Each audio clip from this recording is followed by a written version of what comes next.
Microsoft में रहते हुए कई बार ये सवाल आया कि इंडिया के बाहर चले जाएं क्या। देखो, इंडिया के बाहर जाना माइक्रोसॉफ्ट से बहुत इजी होता है।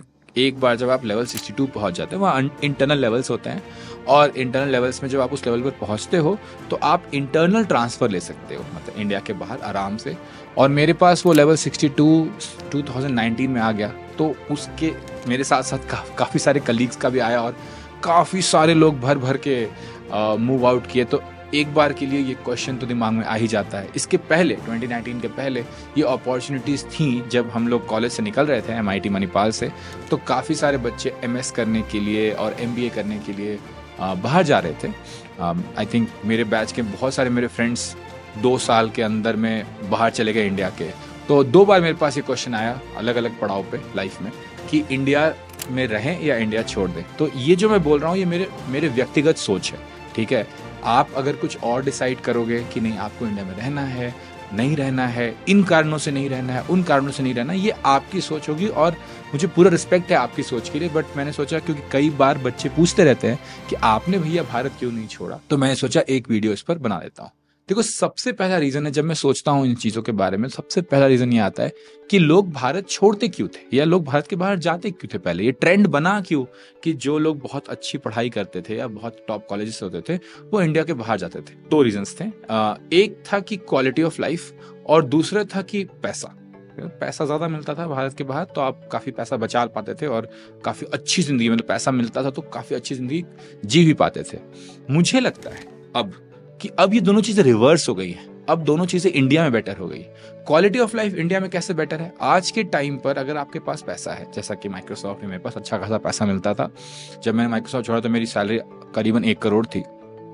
तो आज के टाइम पर अगर आपके पास पैसा है, अगर आप 2 लाख रुपए महीने कमा रहे हो, तो आप बहुत आराम से रह सकते हो। आपकी क्वालिटी ऑफ लाइफ बहुत अच्छी हो जाती है, क्योंकि आप एक बढ़िया से सोसाइटी में रहते हो जिसके अंदर में ही पार्क होता है, प्ले एरिया होता है, बैडमिंटन होता है, स्विमिंग होता है, TT होता है, टेनिस होता है। तो आप क्वालिटी ऑफ लाइफ बहुत अच्छे अपार्टमेंट में रह सकते हो, आपके पास एक गाड़ी हो सकती है, और आप आराम से कभी भी, मतलब जोमेटो गोल्ड के अलावा भी आप कभी भी यहाँ इंडिया में उस सैलरी में जाकर अच्छे होटल्स, अच्छे रेस्टोरेंट्स, अच्छे पब्स में खा पी सकते हो।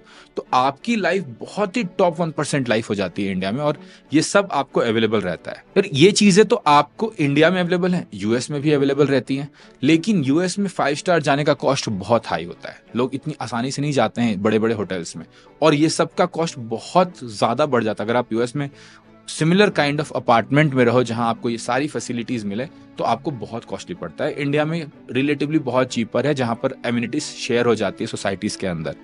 तो मेरे को लगता है क्वालिटी ऑफ लाइफ तो भाई बढ़िया है, भारत में अच्छी है, लेकिन क्वालिटी ऑफ लाइफ का एक और बहुत बड़ा फैक्टर होता है जो आप रियलाइज करते हो, जो आपके पास थोड़े पैसे आ जाते हैं। तो क्या होता है वो? हेल्प। इंडिया में कॉस्ट ऑफ लेबर कम है, तो आपको यहाँ पर एक कुक मिल जाता है, एक ड्राइवर भी मिल सकता है अगर आप थोड़े सीनियर हो जाओ तो, और आपके पास उतना पैसा है तो।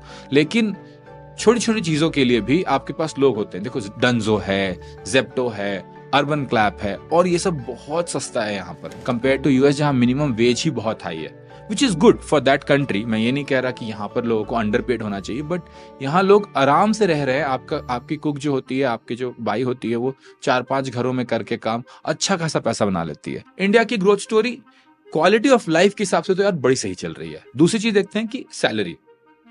शायद आप लोगों को पता नहीं होगा कि कई सारी कंपनीज में बहुत अच्छी सैलरी मिलती है। इंडिया में एक इंजीनियर को, जैसे मैंने माइक्रोसॉफ्ट ज्वाइन किया था, ये 2017 की बात है, 36 लाख रुपए मिलते थे। यार बहुत पैसे होते हैं, 30, 40, 50 लाख रुपए लोगों को मिलना, it's a lot of money. US में आपको सेम कॉन्फ़िगरेशन पे, मतलब सेम एक्सपीरियंस पे जो 100 के मिलेगा, यहाँ पर आपको उतने पे 20-22 लाख रुपए मिल जाएंगे।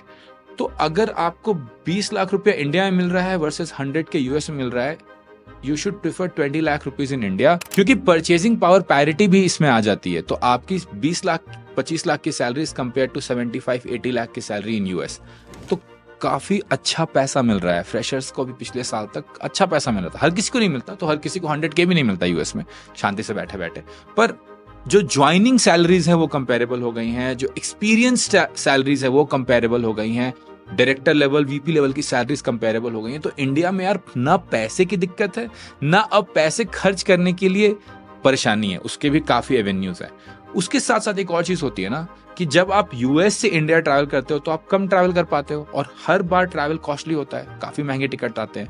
लेकिन अब आप जब इंडिया में हो तो आपको वो ट्रैवल करने की जरूरत नहीं है, और जो आपके पेरेंट्स ट्रैवल करते हैं इंडिया से यूएस, वो ट्रैवल कॉस्ट भी खत्म हो जाता है। तो आप नेट ज्यादा सेव करते हो, टाइम वाइज, कन्वीनियंट वाइज और पैसे वाइज भी। तो आई थिंक जो पैसे का प्रॉब्लम था, जो क्वालिटी ऑफ लाइफ की इशू थी, वो दोनों प्रॉब्लम अब इंडिया में बहुत हद तक सॉल्व हो गई है। In fact, I would argue, and a lot of people would agree, people who are living in India with a good salary, that the quality of life in India is much better than the quality of life at the same salary in US. और आप ऐसे videos देखते होंगे, लोग वहाँ room share कर रहे हैं, खाना बना रहे हैं खुद से, बहुत सारा खुद का काम भी कर रहे हैं, एक और जॉब भी कर रहे हैं साइड में, वो सब भी करना पड़ता है। वीकेंड भी आपको वीकेंड आपका नहीं मिलता, क्योंकि वीकेंड पे भी आपको सब्जी काट के रखने पड़ते हैं डब्बे में। खुद का खाना खुद बनाओ, खुद का घर खुद साफ करो, खुद का फर्नीचर भी खुद असेंबल करो, बहुत सारा चीज है वहां पे। यहाँ पर आपको लाइफ बहुत आसान है उस हिसाब से। पर इस क्वालिटी ऑफ लाइफ पे मैंने इतना जोर क्यों दिया, स्पेशली हेल्प पे इतना जोर क्यों दिया? क्योंकि इस चीज ने मुझे बहुत ज्यादा हेल्प किया है ग्रो करने में लाइफ में। आप लाइफ में कैसे ग्रो करते हो? आपके पास इनफाइनाइट टाइम तो है नहीं, टाइम इतना ही है। उसी टाइम में या तो आप अपने घर में झाड़ू पोछा बर्तन करोगे, खाना बनाओगे, या उसी टाइम को इस्तेमाल करके आप खुद को अपस्किल कर सकते हो और अपनी सैलरी बढ़ा सकते हो। तो इंडिया में ये अपॉर्चुनिटी है कि आप अपनी प्रोडक्टिविटी को मैक्सिमाइज कर सकते हो। मैंने काफी लोगों से बात की जो यूएस में, उनके घर का इतना काम होता है, बच्चों के केयर का इतना काम होता है, बहुत सारी चीजें इतनी होती है कि उनको बहुत मुश्किल से एक साइड गिग करने का, एक साइड हसल करने का मौका मिलता है। यहाँ पे तो हर कोई साइड हसल कर रहा है, तो आपके चांसेस ऑफ सक्सेस भी 5x 10x हो जाते हैं। क्योंकि जितने चांसेस आप ले पाओगे, जितना अपने टाइम को एक छोटे से प्रोजेक्ट में, एक छोटी सी लर्निंग में, एक छोटी सी अपस्किलिंग में, थोड़ा सा ऑफिस में ज्यादा काम करने में लगा पाओगे, उतना आपका सर्विस एरिया ऑफ लक बढ़ जाता है, उतने आप और लकी हो जाते हो इन सम सेंस। तो इसलिए मुझे अब ये लगता है कि ये क्वालिटी ऑफ लाइफ आपकी प्रोडक्टिविटी को सपोर्ट करती है, वो प्रोडक्टिविटी आपकी सैलरी को और बढ़ाती है, और जब वो सैलरी और बढ़ती है तो फिर से आपकी क्वालिटी ऑफ लाइफ और बेटर हो जाती है। तो इस चक्र में पैसा बढ़ता चला जाता है काफी ज्यादा। और इंडिया में रहने के अपने मजे तो हैं ही, जिनके बारे में हम कभी फिर और बात करेंगे। बहुत सारी ऐसी चीजें जिनके बारे में बात हम नहीं कर पाए। लेकिन अगर आपको ये वीडियो अच्छा लगा और भी रीजंस आप जानना चाहते हो कि क्यों मैंने भारत में रहने की ठानी, तो प्लीज एक प्यारा सा कमेंट, एक वंदे मातरम, एक जय हिंद कमेंट में डालते जाना। और मैं एक तो और वीडियोस लेके आऊंगा, क्योंकि मैंने इस पे इतना सोचा है, बहुत ही analytically I have thought about this, कि क्यों भारत में रहना आज आपके लिए बहुत ज्यादा फायदेमंद है। मैं वो सारे वीडियोस बनाना चाहता हूं। जय हिंद, जय भारत।